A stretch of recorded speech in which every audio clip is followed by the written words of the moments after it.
Good morning, dear students. In the previous discussion, we have discussed Aristotle's observations on harmony. Today, let me discuss Aristotle's observations on epic. First point, let us discuss what is the nature and form of this epic.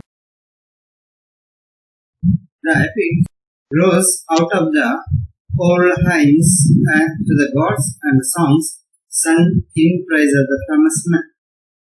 Already we discussed that point. It grew out of the old hymns. Epic grew out of the old hymns to the gods and the songs sung in the praise of famous men. So, in its nature, it resembles tragedy, but in its form, it is different. In its nature, it resembles tragedy, but in its form, it is different from tragedy. So, first let us see what is the nature of this epic. Like this tragedy, of course, the parental form of this tragedy is epic. Okay. Like it's a subsequent form. This epic also has the nature of imitation of serious action, whole and complete action, with a beginning, a middle, and an end. In the previous discussions, we discussed that the tragedy, the nature of the tragedy is serious, complete, and whole, and a certain magnitude. We discussed. So, as the epic is a parental form of tragedy, it also imitates a serious action, whole and complete action, with a certain magnitude, that is a beginning, a middle, and end. Even the structure of plot follows the same pattern as that follows in tragedy. Okay, what is plot of the tragedy may be the same with the plot of this epic.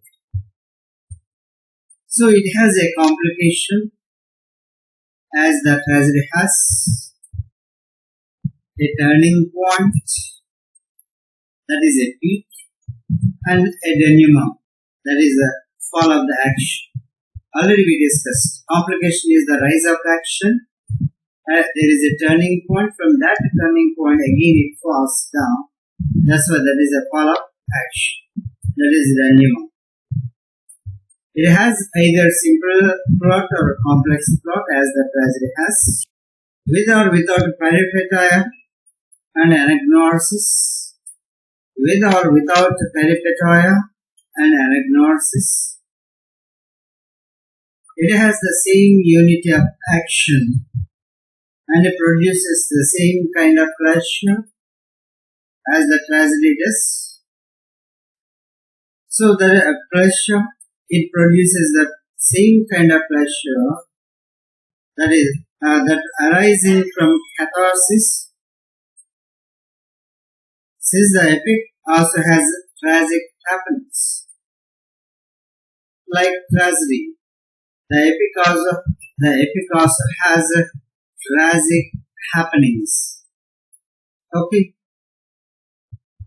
His characters are also of the noble sort, nobler sort of the character.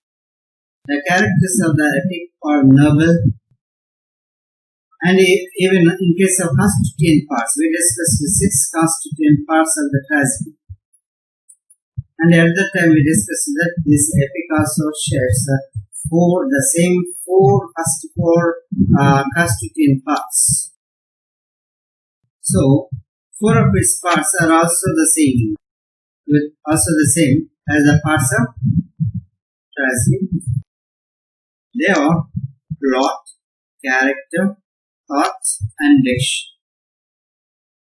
Plot, character, thought, and diction.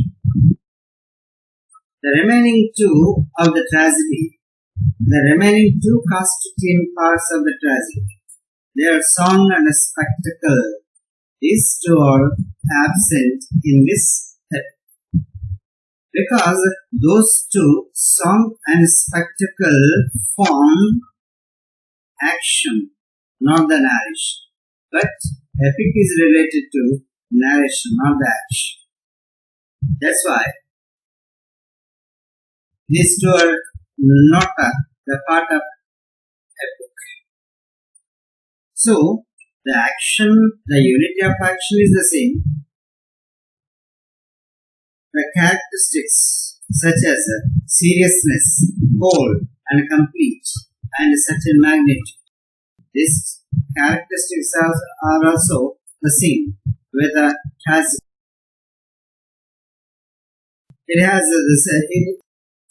It may also have the complex plot or the simple plots, with or without the peripetya and anagnosis. So, now let us see where this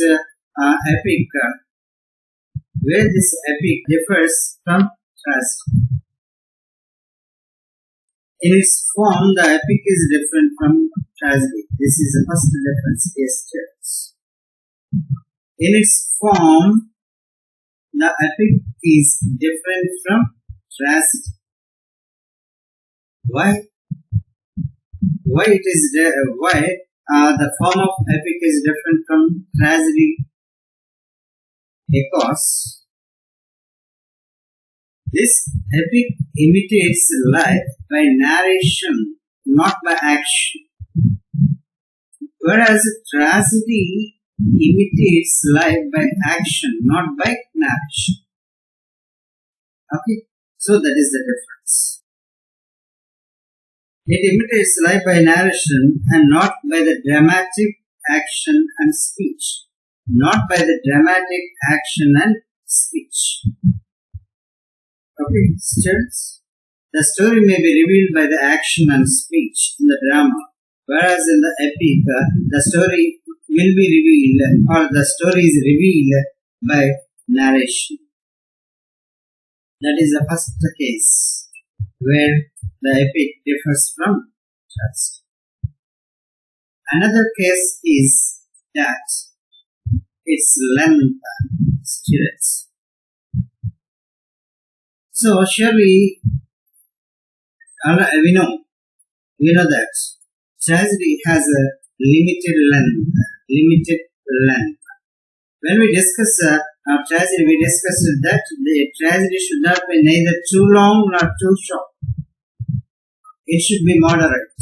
So in its length, it is not restricted like the tragedy, where everything happening everywhere can't be shown for the simple reason that the stage representation but one place, and so can admit but one set of characters. In the tragedy, all the actions can't be considered, which happened at different places. But in this epic, owing to the narrative form, many events simultaneously transacted can be presented. Many events that simultaneously transacted can be present in the narration, that is, in the epic, but on the stage we can't present. That's why in tragedy, the length of the tragedy is limited, whereas for epic, there is no restriction for length. Distance. So, the epic has here an advantage, and one that conduces to grandeur of effect. Grandeur effect will be there there will be a grandeur effect with this lengthy narration. And moreover, the story may be relieved with varying episodes. The story may be presented with varying episodes. See how complex the story of Ramayana and the Mahabharata is. So, dear students, for the sameness of incident soon produces satiety and makes tragedy fail on the stage. If we present more episodes in the tragedy, if we present more episodes on the stage, then the tragedy fails. But in epic, we can invent or we can venture with many episodes. And the third difference between the epic and the tragedy is in the use of the improbable or the marvelous. Improbable or the marvelous. What is unthinkable? What is that? What can't be imagined or what can't be expected? So generally, improbable things are explained or improbable actions are explained. Surely the hearts of the audience or the hearts of the readers may be pleased. That's why the poets are tempted to use this probable or marvelous things or marvelous imaginary actions. See, but there is a greater scope for probable or marvelous in the epic, where it is pursued only by the imagination. Okay, there is a more scope or greater scope for this improbability or marvelous in epic. Invisible to the eye in the epic, it is improbability passes unnoticed. But visibly seen on the stage, it appears absent. This improbability that passes unnoticed in epic. So, hence Aristotle's observation on this improbability or marvelous in the narration or in the action is that the poet, see, this is his comment. The poet should prefer probable impossibilities to improbable possibility. Hence, Aristotle says that the poet should prefer probable impossibilities to improbable possibilities.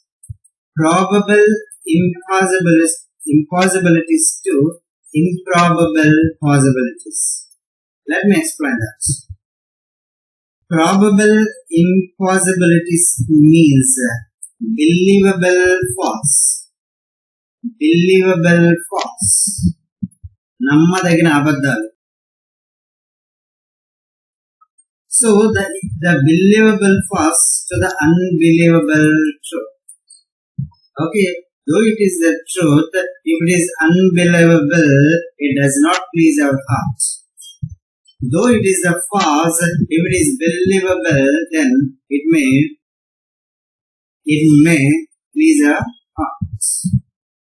That's why Aristotle says that the poet should prefer probable impossibilities to improbable possibilities.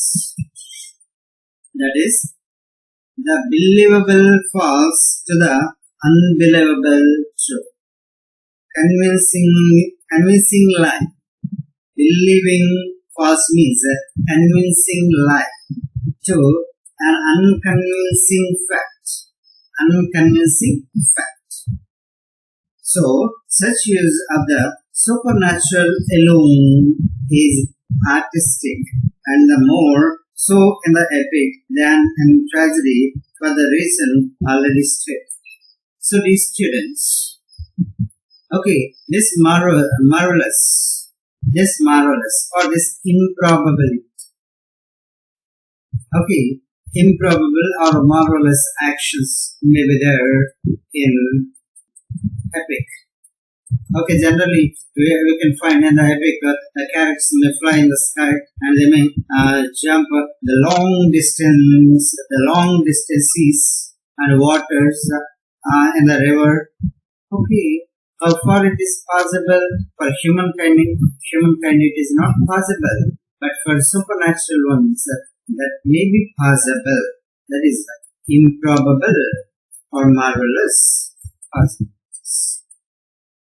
Okay, so in this point, its nature and form under the title Aristotle's observations on the epic, we discussed its nature and form. What is the nature? Its characteristics are serious, whole and complete and certain magnitude, and it has the simple plot and complex plot with a complication, a turning point, and a denouement, and it may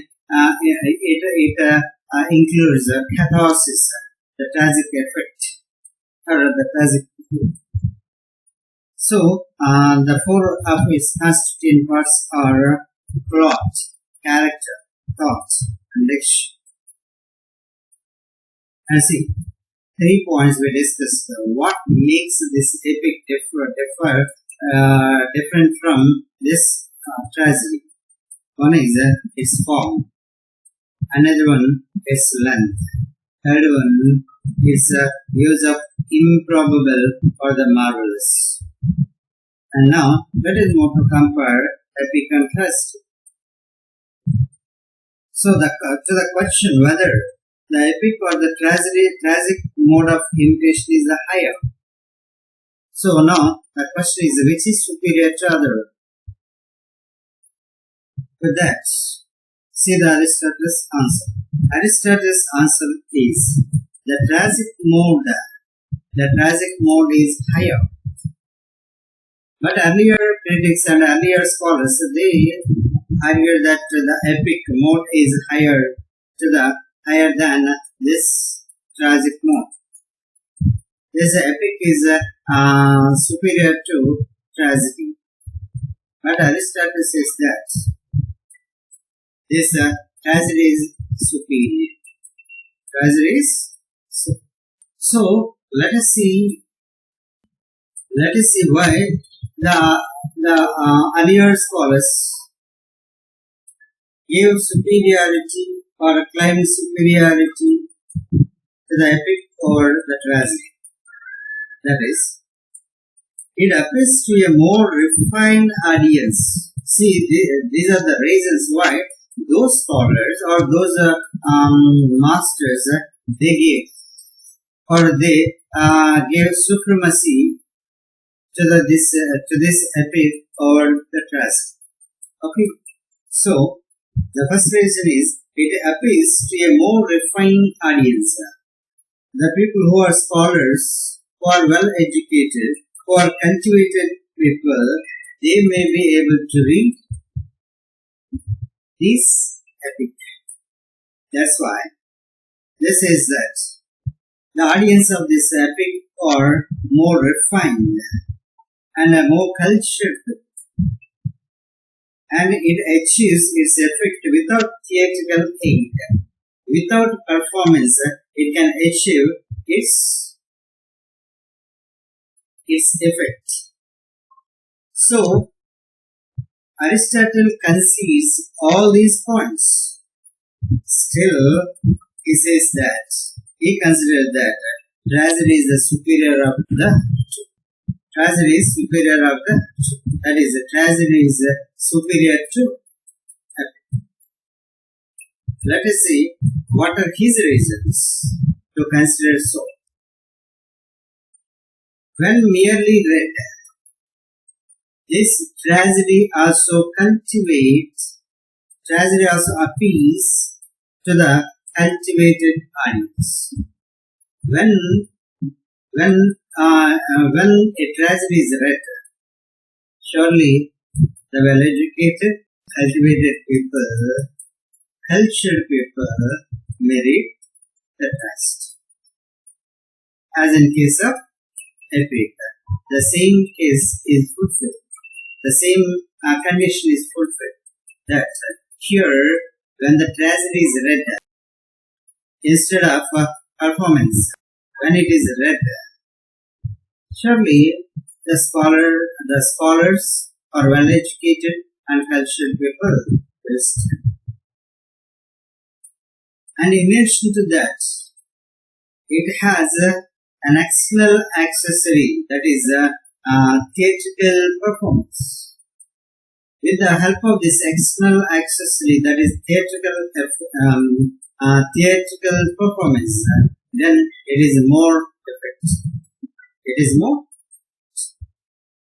okay, and it needs not a literary craft.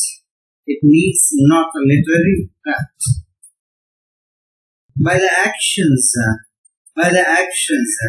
it unfolds the story. By the actions, the tragedy unfolds the story.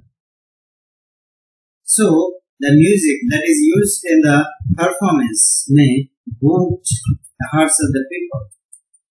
So, it conduces to a greater pleasure. It conduces greater pleasure, as in case of epic.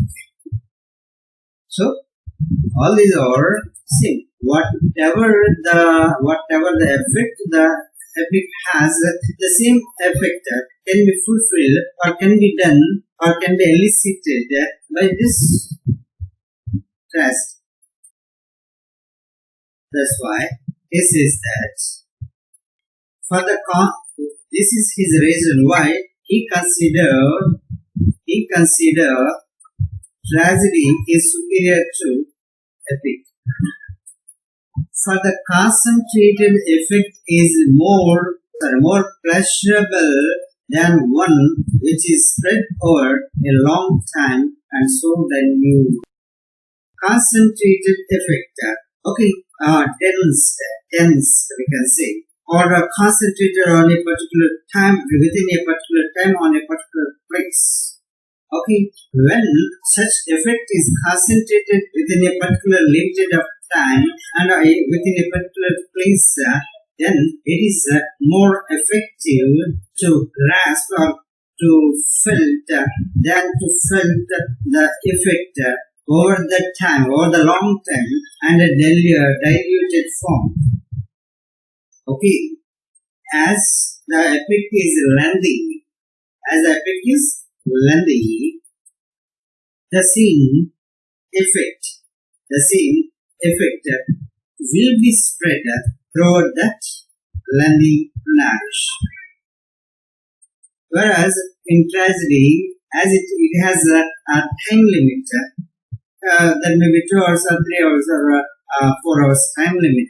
Within that particular time, at a single sitting, we can feel that total concentrated effect. That's why Aristotle says that this tragedy is superior to justice.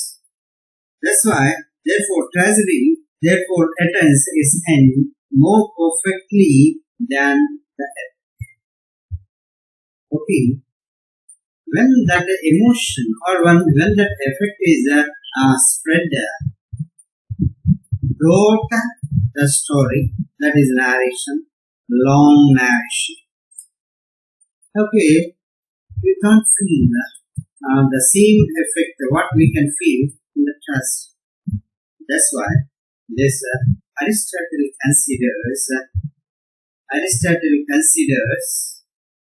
the tragedy is superior to epic.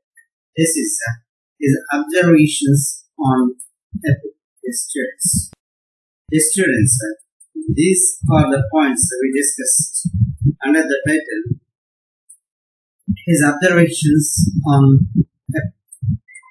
So, watch this video carefully, watch again and again, and get the content in this lecture and prepare well. Happy learning. Thank you.